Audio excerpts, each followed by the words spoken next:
Si el Hijo os libertare, seréis verdaderamente libres. Y conoceréis la verdad, y la verdad os hará libres.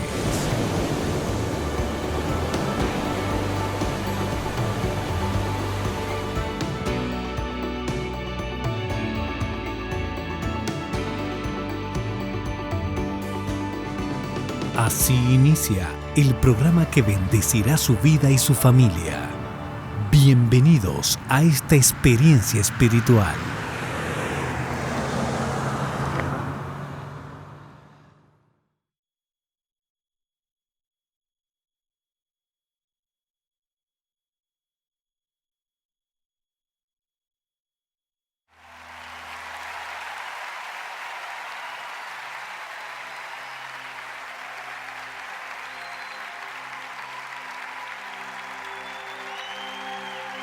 Él vio mi condición, no era nadie, me hizo uno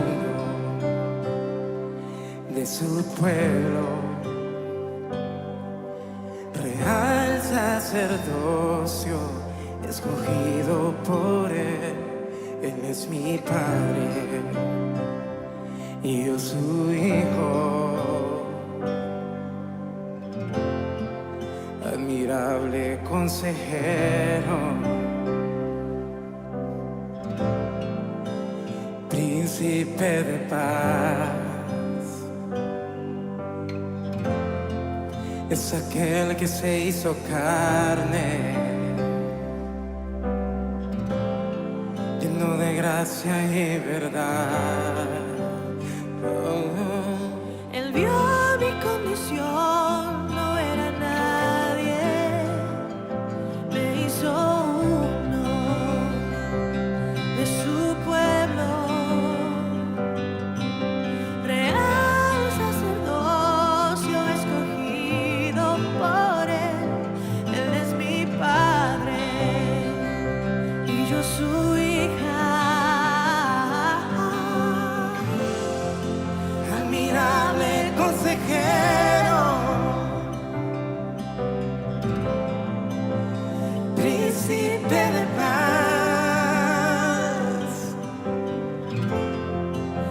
aquel que se hizo carne,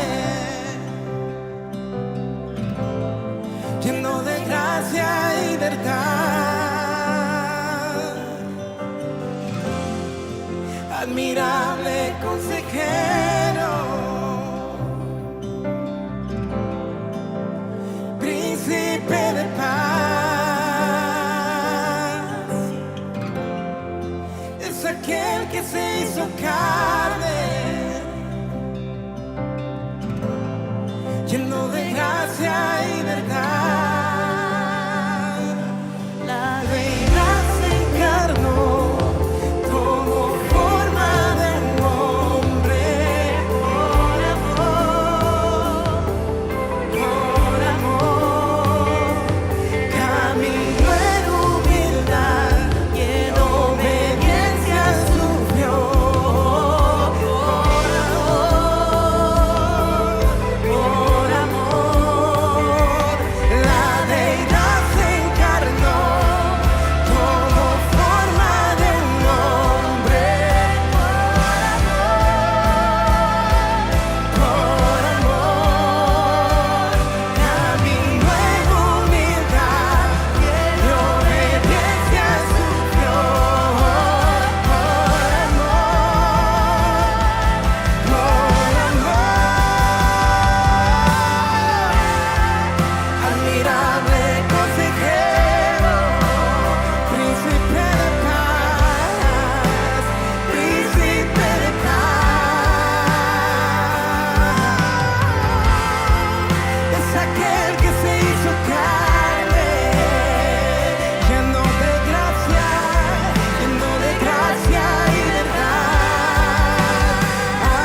admirable consejero,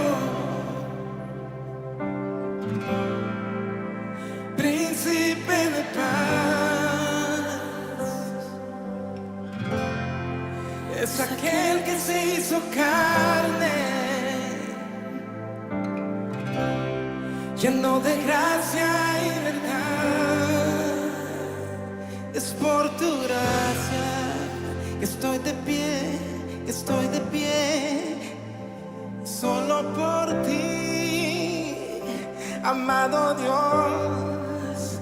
Solo es por tu gracia que libre soy, que libre soy, solo por tu gracia.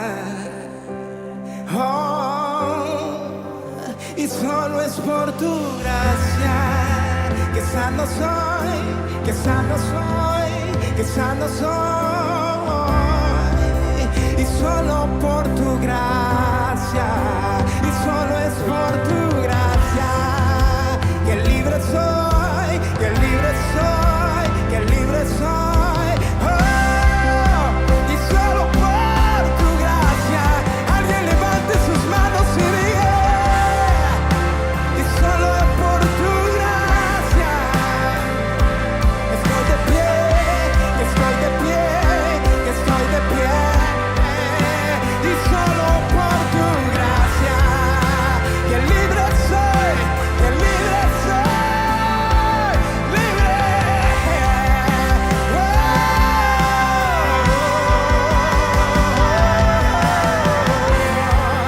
Admirable consejero, príncipe de paz, príncipe de paz, aquel que se hizo carne, aquel que se hizo carne, lleno de gracia y verdad. Admirable consejero, príncipe de paz, príncipe de paz.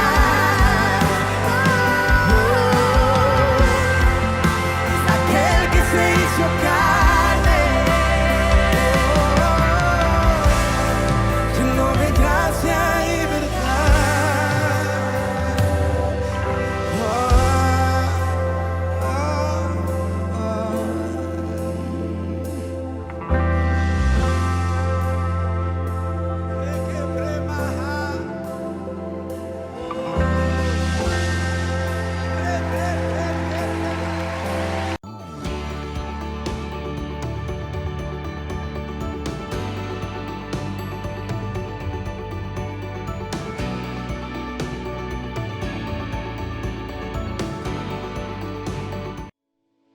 ¿Cuántas veces has soñado con tener tu propia casa o negocio? ¿Ver a tus hijos graduarse o simplemente acomodarte y mejorar tu calidad de vida? Sabemos que lo sueñas y que trabajas en eso, pero siempre hay algo que te descuadra. Lograr tus aspiraciones puede ser más fácil si no estás solo. Vamos a juntar esos pesos. En Copaspire te apoyamos para que el dinero que tienes y el que te falta sea útil y productivo. Hazte socio. Copaspire, creciendo juntos.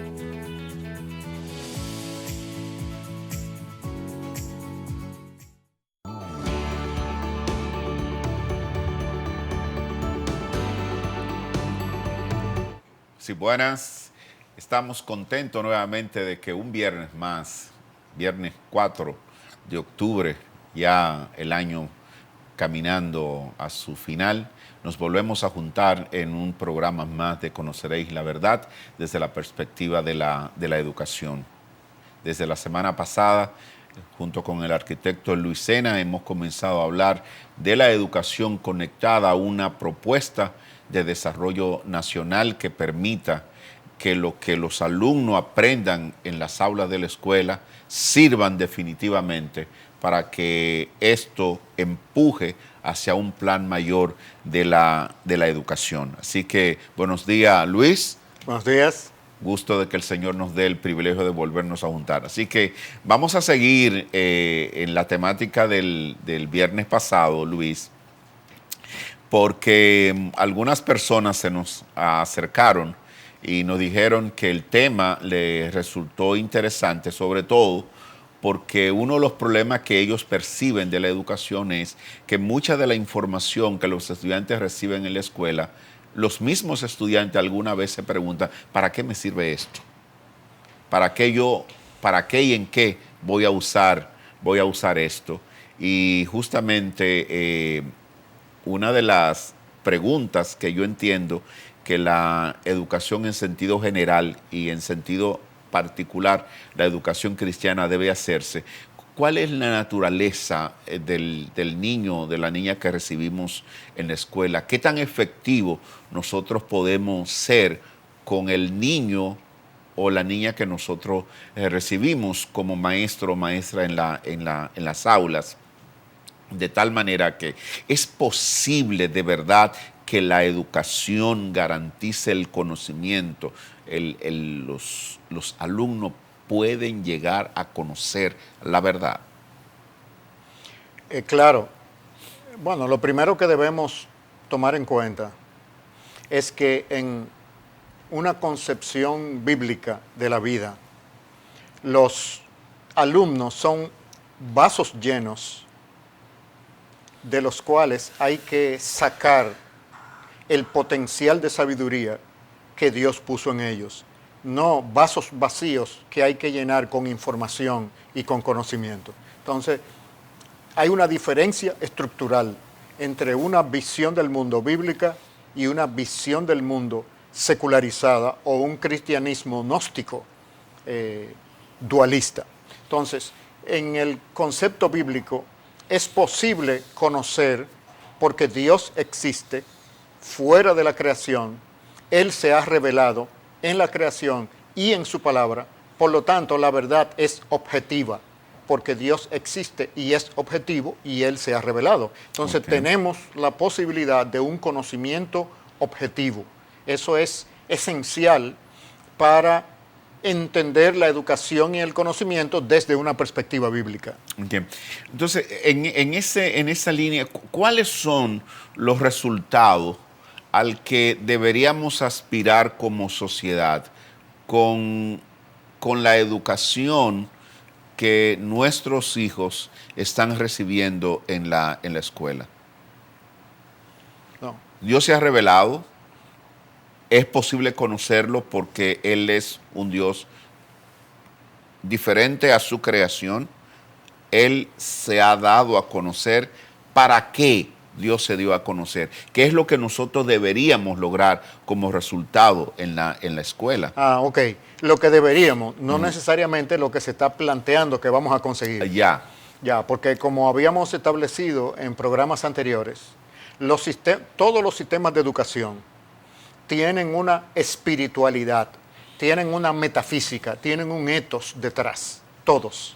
Entonces, si nosotros exploramos, vamos a descubrir bien cuál es el del sistema actual. Ahora, el bíblico, el propósito de la educación desde una perspectiva bíblica es cumplir el propósito de Dios para los seres humanos, que es reflejar su carácter en el gobierno de su nación y en el desarrollo cultural de su nación. Para eso es que Dios creó a los seres humanos. Por lo tanto, estamos hablando de personas libres y personas sabias que saben tomar las decisiones y reflejar el carácter de Dios en su vida. En el libro de Deuteronomio, Luis, en el capítulo 11, desde el verso, creo que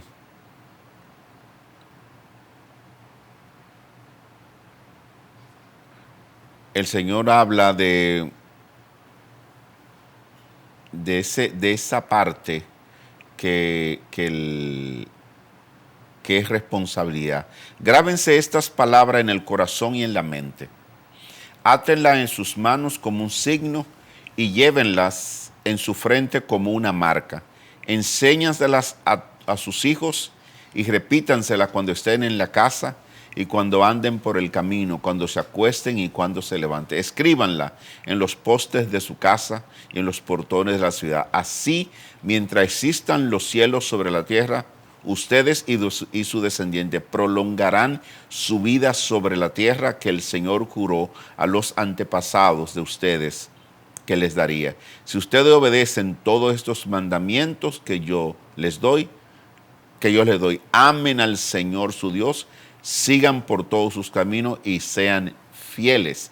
Es decir, lo que el Señor le está diciendo a los israelitas con relación a lo que Él enseña y a lo que ellos deberían poner en práctica, le dice para que alarguen sus días sobre la tierra. Pudiéramos decir entonces, Luis, que uno de los propósitos de la educación es la perpetuación y mejora en la vida de la especie humana. Claro, porque en Génesis 1 nosotros vemos que Dios da el mandato cultural: creced, multiplicaos, llenad la tierra y sojuzgadla y señoread sobre toda la creación.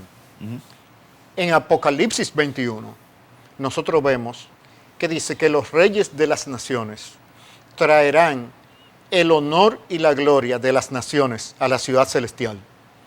El proceso de la historia humana es un proceso civilizador, produciendo artefactos culturales, instituciones, costumbres, descubrimientos en base a la creación de Dios, que tendrán su espacio luego de ser transformados en los cielos nuevos y en la tierra nueva.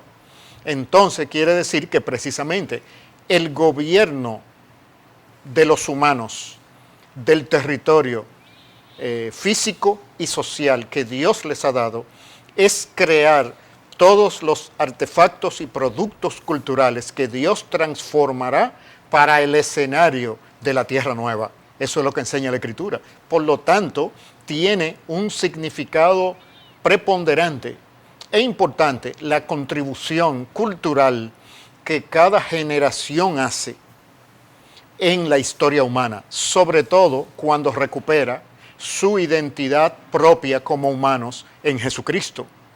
Toda obra producida por un cristiano en cualquier ámbito de la cultura tendrá continuidad en la era venidera. Eso es lo que enseña la Escritura. Entonces, de ahí que el preocuparnos para que los sistemas sociales de las naciones estén alineados a los propósitos redentivos de Dios es en lo que consiste el discipulado de las naciones, no en acumular una multitud que va a emigrar a un lugar que le llaman cielo.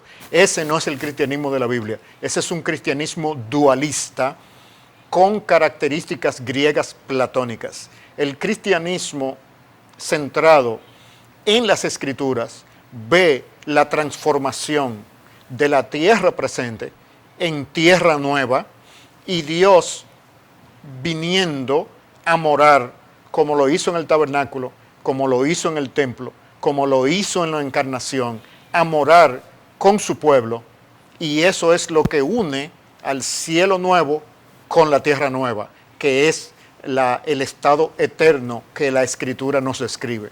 Ahora, en ese mismo orden, Luis, en el verso 26, Dios le dice: hoy les doy a elegir entre la bendición y la maldición. Bendición si obedecen los mandamientos que yo, el Señor, su Dios, les doy y le mando a obedecer. Maldición si desobedecen los mandamientos del Señor y se apartan del camino que yo le estoy mandando a seguir. Vean estas cosas y pónganlas en práctica. Esa clarificación que Dios le hace al pueblo de Israel, yo pongo la bendición y la maldición.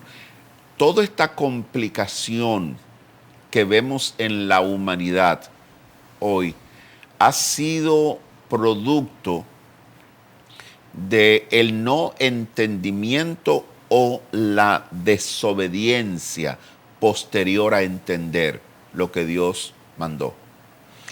Bueno, debemos recordar que Adán y Eva lo que produjeron o lo que los motivó en el huerto del Edén no fue simplemente el rechazo de una serie de normas morales, sino el rechazo de una vocación, de un trabajo. Dios les dio una vocación. Gobiernen a nombre mío la creación. El propósito de Dios siempre ha sido gobernar los asuntos humanos a través de humanos. Adán y Eva renunciaron porque querían ser los gerentes de la empresa. Es decir, Satanás lo tienta. ¿Por qué ustedes tienen que ser empleados de Dios? Ustedes pueden ser los dioses, ustedes pueden ser como Dios, ustedes pueden estar a cargo de esta finca que se llama la creación. Ellos rechazaron una vocación. Al rechazar esa vocación, eso produjo cambios estructurales en la creación debido a que seres humanos caídos no pueden habitar en una creación no caída o no sujeta a vanidad, porque se autodestruirían. Para preservar a los humanos, Dios somete la creación a vanidad, le limita su potencial para entonces poder salvar a los humanos con su plan redentor que ya Él tenía desde antes de la fundación del mundo. Eso quiere decir que hay una tendencia en nosotros, los seres humanos, a desconocer, una tendencia natural ya pasada a través de nuestros genes, producto de Adán y Eva, a esconder injustamente la verdad revelada de Dios que nos podría llevar a vivir de una manera próspera y floreciente. De ahí que el Evangelio, producto de la obra de Jesucristo, restaura esa condición en nosotros a través del nuevo nacimiento. Eso quiere decir que nosotros los cristianos tenemos todas las herramientas para recuperar la vocación original de los seres humanos como gobernantes sabios y justos de la creación, entendiendo la creación, nuestras esferas de influencia, cada quien en lo que Dios le ha dado, y colectivamente en nuestras naciones. Es obvio entonces, Luis, que la relación personal del hombre con Dios no solo pone al hombre amigo de Dios, sino que lo coloca en la posición de recobrar la vocación que inicialmente Dios nos ha encomendado. Y la escuela, obviamente, es el espacio donde mejor nosotros podemos aprender a retomar la vocación y a ponerla en práctica con toda la responsabilidad que ello implica. Pero la verdad es que la iglesia no necesariamente ha enseñado que el proceso de salvación conlleva la recuperación de la vocación. Muy por el contrario, yo creo que y yo posiblemente en mi condición también de pastor, tengo que admitir que la enseñanza tradicional de la iglesia ha sido en paralelo. Es decir, una realidad espiritual que vive el ser humano, que se resuelve cuando entiende el sacrificio de Cristo por él, y otra es la vida secular, como solemos llamarla, que es todo lo que no tiene que ver con la iglesia o con el área espiritual, que tú la puedes vivir muchas veces sin tomar en cuenta el punto de referencia de la fe. ¿Cómo nos damos cuenta nosotros que la escuela está cumpliendo con ese rol de redescubrir junto con los alumnos la vocación que Dios nos dio? Es decir, somos administradores de la creación de Dios y vamos a tener que darle cuenta a Dios de ella. Bueno, eso tiene mucho que ver la filosofía de educación que se esté practicando, pero sobre todo la vida en el aula, el contenido y metodología de las materias escolares tiene que llevar a los estudiantes a darse cuenta de la sabiduría y de la magnitud de la gloria de Dios implicada en el contenido específico que se está enseñando. Es decir, las materias escolares son el vehículo para recuperar esa revelación general que Dios ha dado para que los estudiantes deseen ser amigos de ese Dios tan magnífico que se ha revelado en la creación a través de Jesucristo. Entonces, el aula, las materias son la recuperación, vamos a decirlo así, del propósito de la revelación general de Dios. Eso es lo que una educación cristiana de calidad debería hacer, que los estudiantes admiren la sabiduría de Dios en la creación.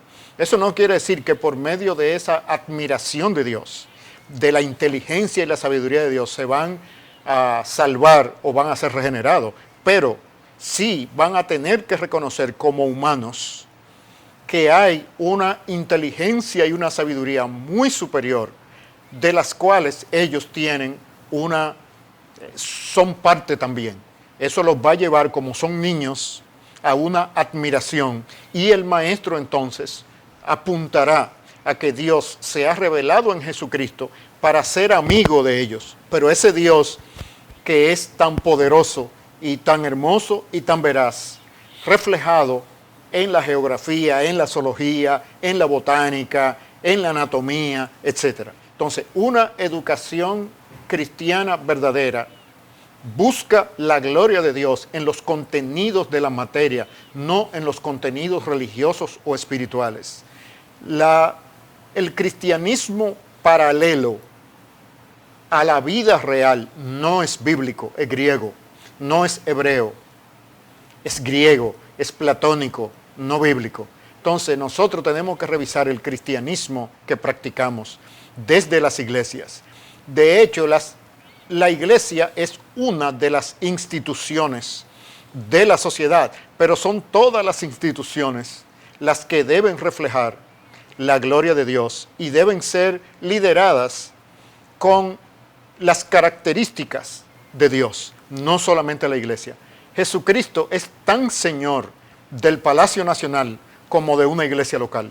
Es tan Señor de la vida económica como de la vida artística. El hecho de que Él sea Señor de la iglesia no quiere decir que es exclusivo de la iglesia, porque quien gobierna, quien es rey y quien salva es Jesucristo, no la iglesia. Nosotros venimos de tradiciones que sobrevaluaron la iglesia para darle poder a los líderes de la iglesia, como el cristianismo medieval hasta el siglo XVI vino practicando. Pero mucho del cristianismo evangélico se ha montado en la misma plataforma y exalta el rol de la iglesia para exaltar el rol de los líderes de la iglesia, no de los miembros de la iglesia.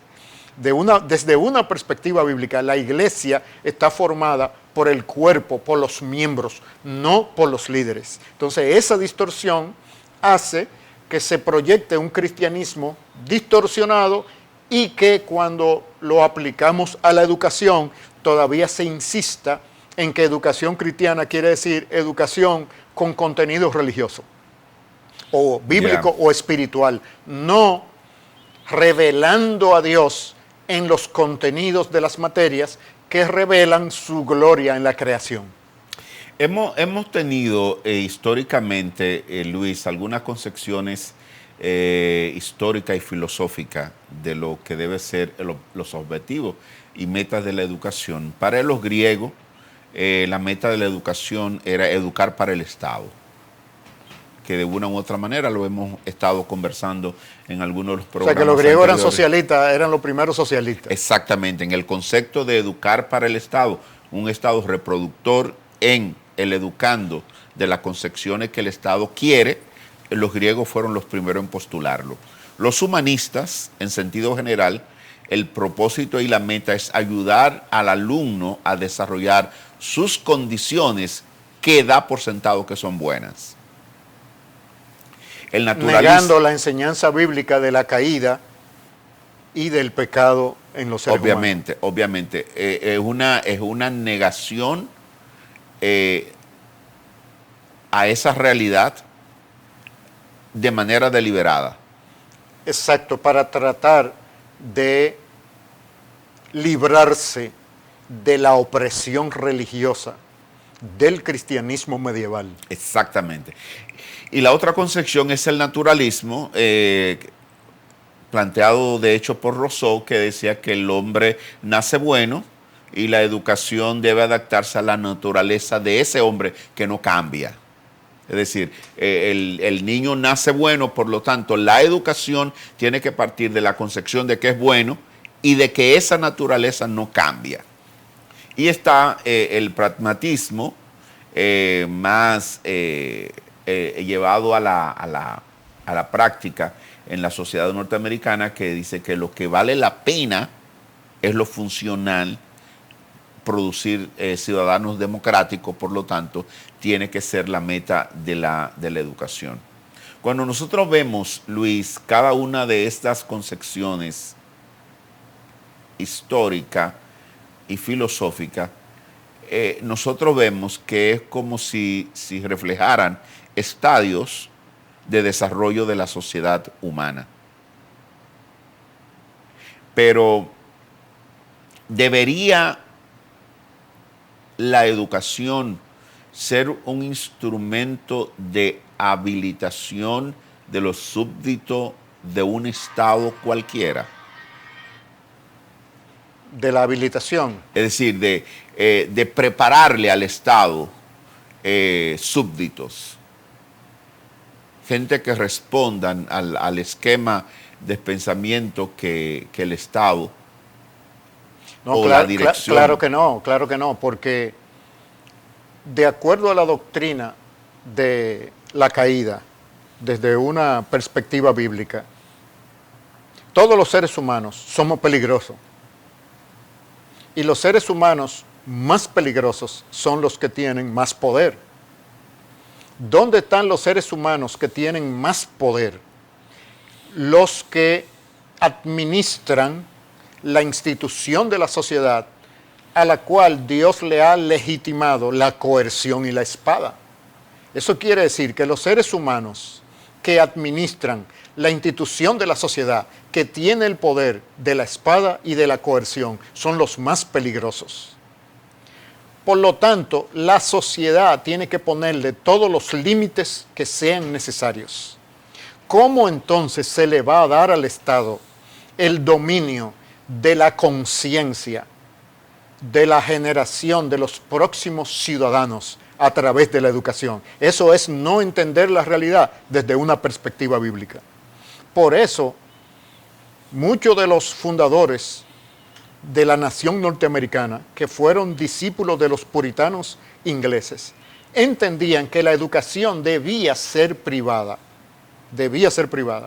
Y cuando se crecieron las ciudades y entonces ya fue necesario que el gobierno local estructurara la educación, las escuelas públicas estaban gobernadas por grupos, por comités de ciudadanos que velaran que los contenidos que se impartieran en esas escuelas estuvieran de acuerdo a lo que la comunidad piensa, no a lo que piensan los líderes que están gobernando.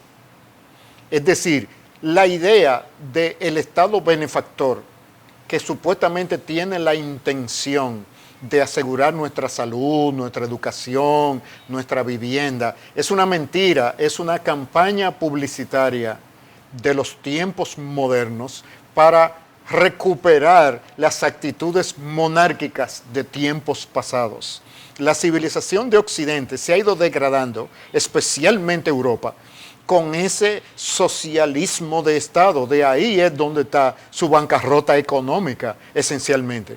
Una gran parte de la deuda del gobierno federal de los Estados Unidos está en los programas sociales de ayuda para engrandecer el poder del Estado sobre los ciudadanos, porque siempre hay una tendencia de los seres humanos caídos a extralimitar la autoridad que Dios le ha dado a las instituciones legítimas. El Estado siempre, debido a la caída, tiene la tendencia de usurpar la libertad de los ciudadanos y los ciudadanos, por su parte, de tender a la anarquía y a la desobediencia de la ley.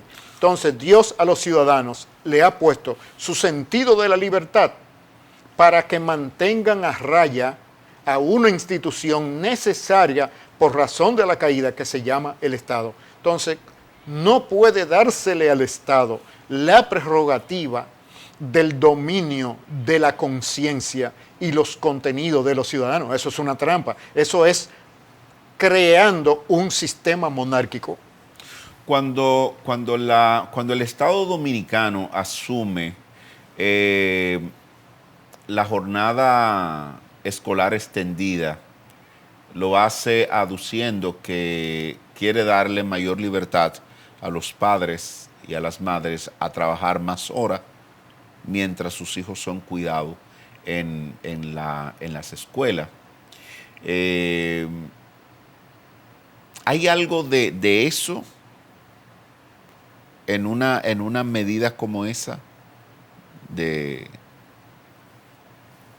más bien garantizar que el alumno esté en manos del Estado más tiempo para sembrar en el corazón y en las mentes de las jóvenes generaciones un modelo de pensamiento que responda a un esquema de las autoridades del momento, o pudiéramos sacar algo bueno de una medida como esta?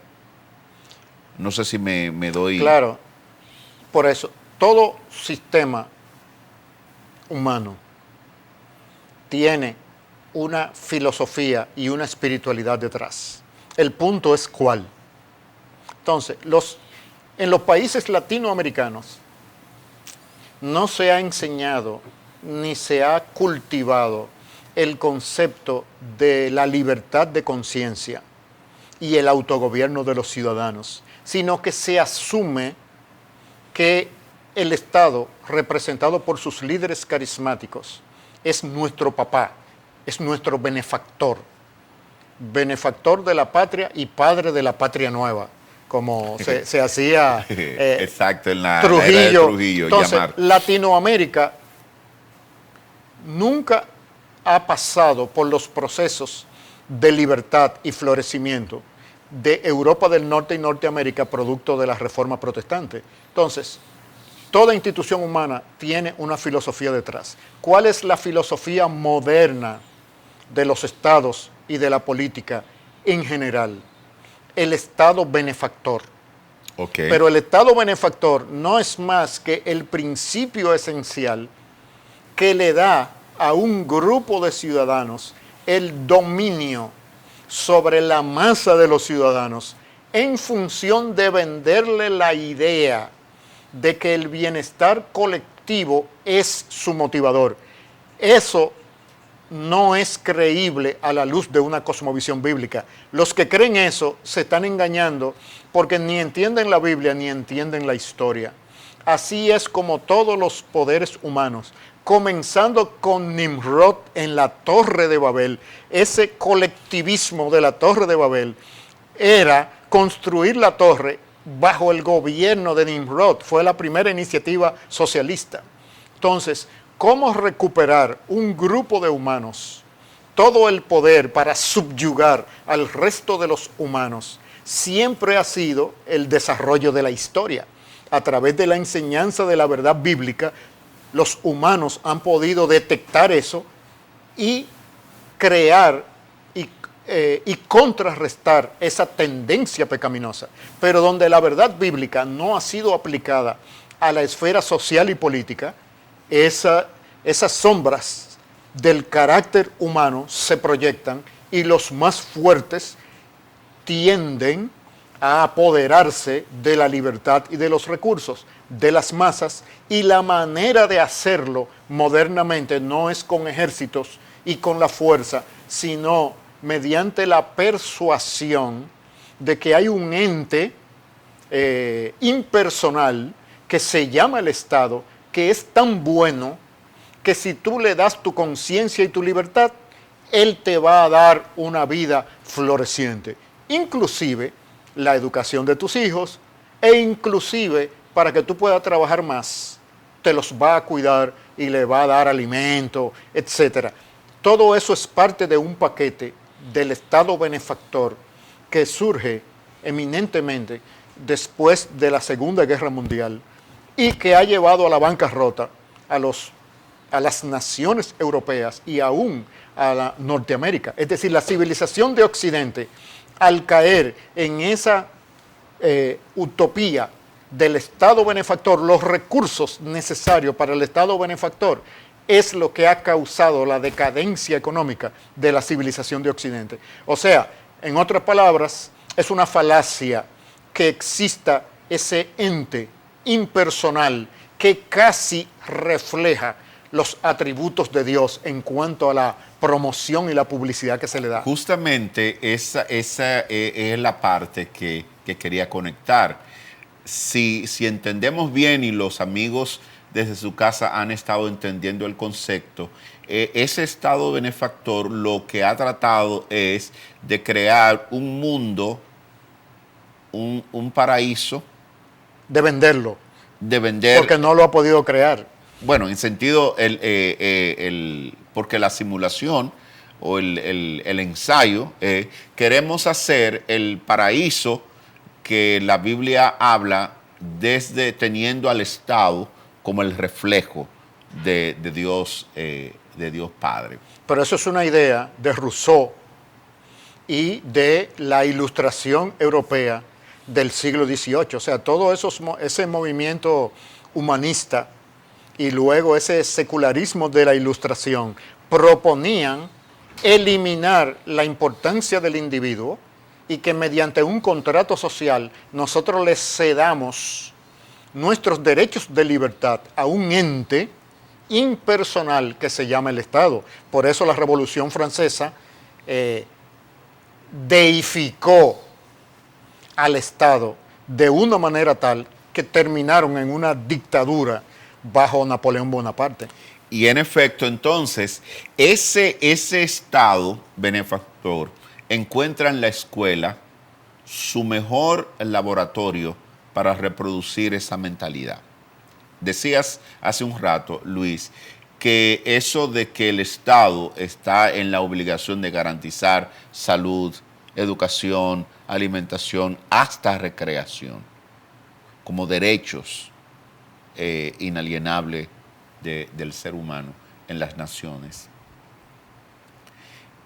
Es la confirmación de que ese contrato social se ha dado y la gente sale cada cierto tiempo a reafirmar ese contrato con alguien que lo persuade de que él representa eso. ¿Cómo la escuela puede revertir ese tipo de mentalidad? Enseñando la palabra de Dios desde una cosmovisión bíblica.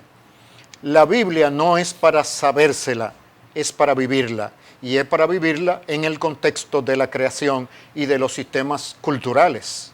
Entonces nosotros debemos borrar la idea de que el cristianismo es una religión, es un sistema de vida que permite florecer los recursos de la creación. Ajá. O sea, es un sistema de pensamiento, de afectos y de acciones que tienen consecuencias y producen artefactos culturales, productos y servicios. Es un sistema de vivir que permite florecer a los seres humanos. No es una religión.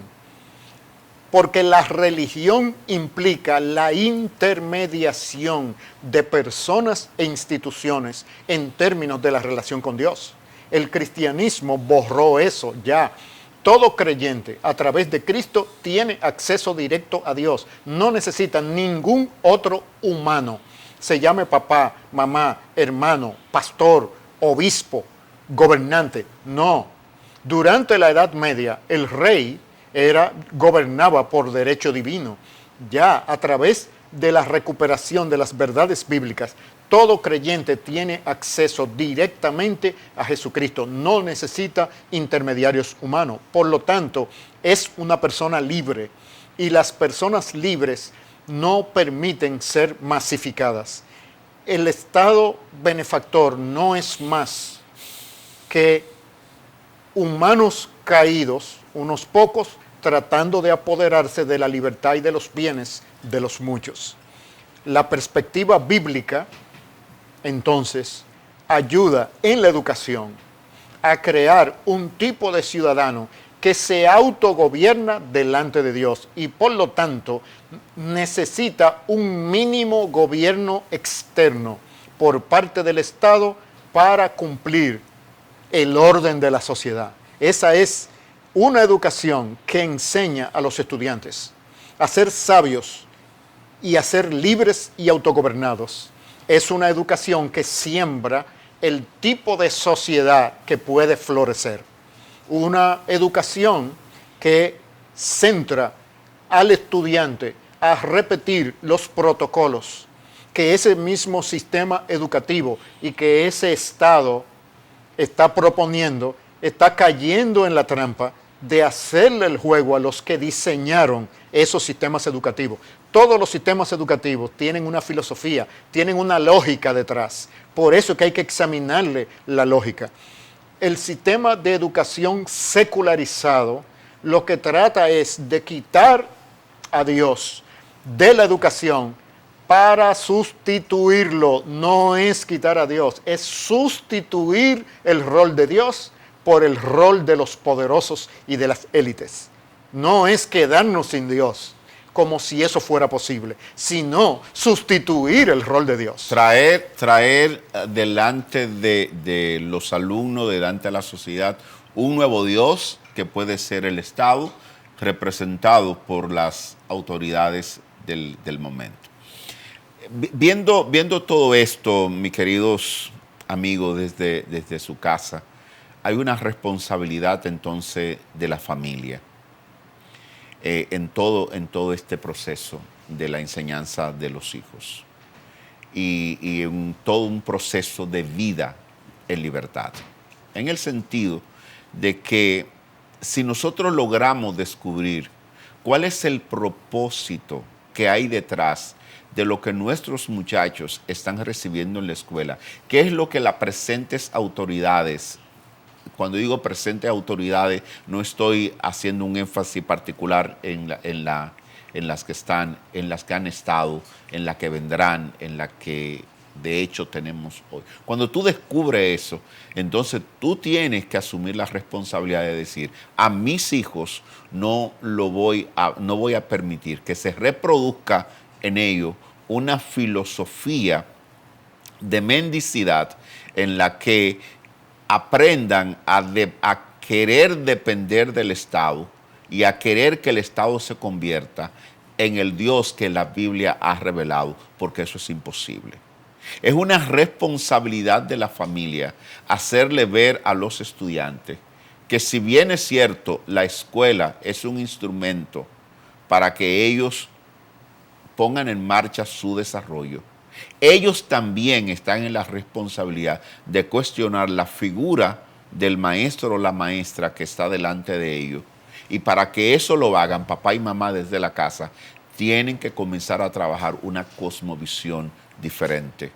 Por eso lo que leímos al principio del programa de hoy en Deuteronomio, hay una responsabilidad que Dios le delega a los padres, a los cabezas de familia, para que estas verdades que encontramos en las Sagradas Escrituras las transmitan a sus hijos con toda la responsabilidad que eso implica. Y digo con toda la responsabilidad que eso implica, porque una vez el muchacho aprende que su conciencia solo debe entregársela a Dios, estará en la libertad de cuestionar la postura aún de sus propios padres que sean contrarios a lo que la Biblia dice.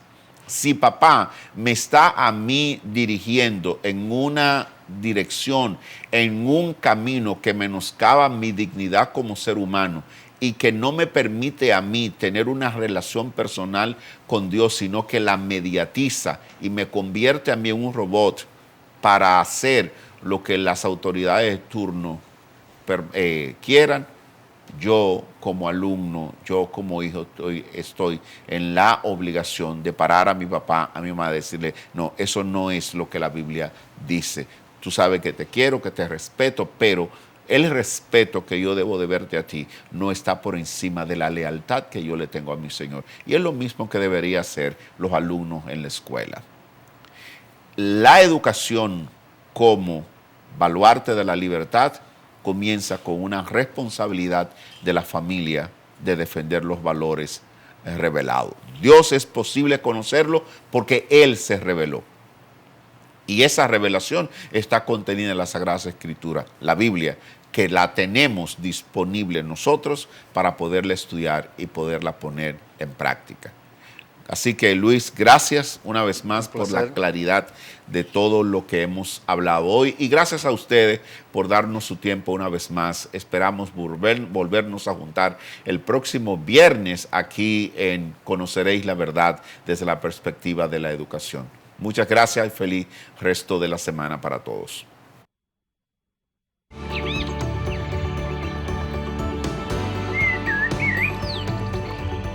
Hemos llegado al final del programa Y Conoceréis la Verdad. Que su vida haya sido bendecida en este día.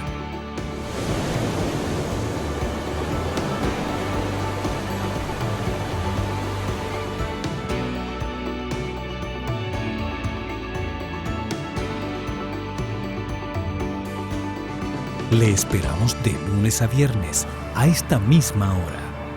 Invocamos la presencia de Dios sobre su vida y familia.